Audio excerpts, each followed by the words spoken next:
અંકલેશ્વરના આદિવાસી સમાજના વિદ્યાર્થીને પીપી સવાણી યુનિવર્સિટી નજીક માર મરાયો હોવાની ઘટનામાં આદિવાસી સમાજે જીઆઈડીસી પોલીસને રજૂઆત કરી ફરિયાદ નોંધવાની માંગ કરી હતી।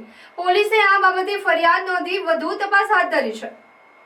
સુરત જિલ્લાના કોસંબા નજીક આવેલી પીપી સવાણી યુનિવર્સિટીમાં અભ્યાસ કરતા એક વિદ્યાર્થી પર અન્ય વિદ્યાર્થીઓએ હુમલો કર્યો હોવાની ઘટના સામે આવી છે। મારામારીનો વિડીયો પણ વાયરલ થયો છે, જેમાં સમગ્ર ઘટના કેદ થઈ છે।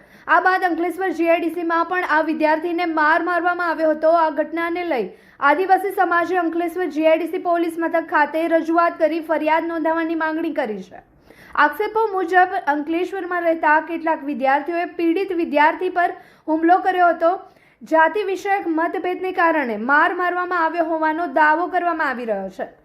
હુમલામાં ઘાયલ થયેલો વિદ્યાર્થી ભાજપ નેતા ફતેહસિંહ વસાવાનો પુત્ર તનુજ વસાવા હોવાનું બહાર આવ્યું છે।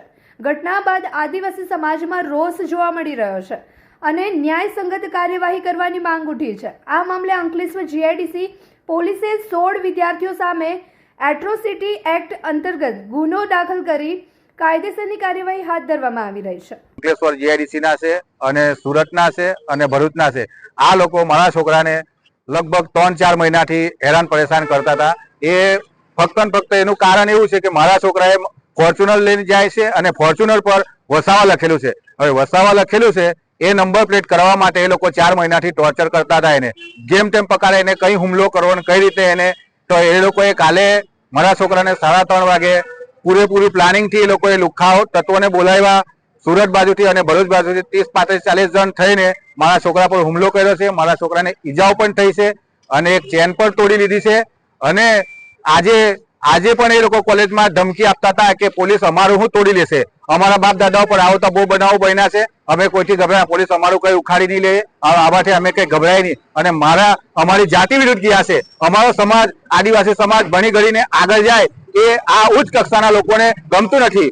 એટલે આ લોકોને અમે કલેક્ટરશ્રીને અને એસપી સાહેબને, હાલમાં નવા એસપી સાહેબ આવ્યા છે, એમને સૂચના આપીએ છીએ કે આ લોકોને એટ્રોસિટીમાં કોઈ દિવસ પણ એરેસ્ટ કરતી નથી, પોલીસ તાત્કાલિક છૂટી જાય છે। હમણાં સુપ્રીમનો નવો ચુકાદો આવ્યો છે કે એ લોકોને જામીન 6 મહિના સુધી મળવાની જોઈએ, તો અમે એ શરતે અને તાત્કાલિકના ધોરણે એ લોકોને એરેસ્ટ કરે પોલીસ અને એમની પર કાયદેસરની કાર્યવાહી કરે। નહીં તો કાર્યવાહી નહીં કરે 2 દિવસની અંદર તો અમે તાત્કાલિક આખા ગુજરાતના આદિવાસીઓ ભેગા થઈને આંદોલન કરીશું અને આંદોલન ગાંધી ચિંધ્યા માર્ગે આંદોલન કરીશું।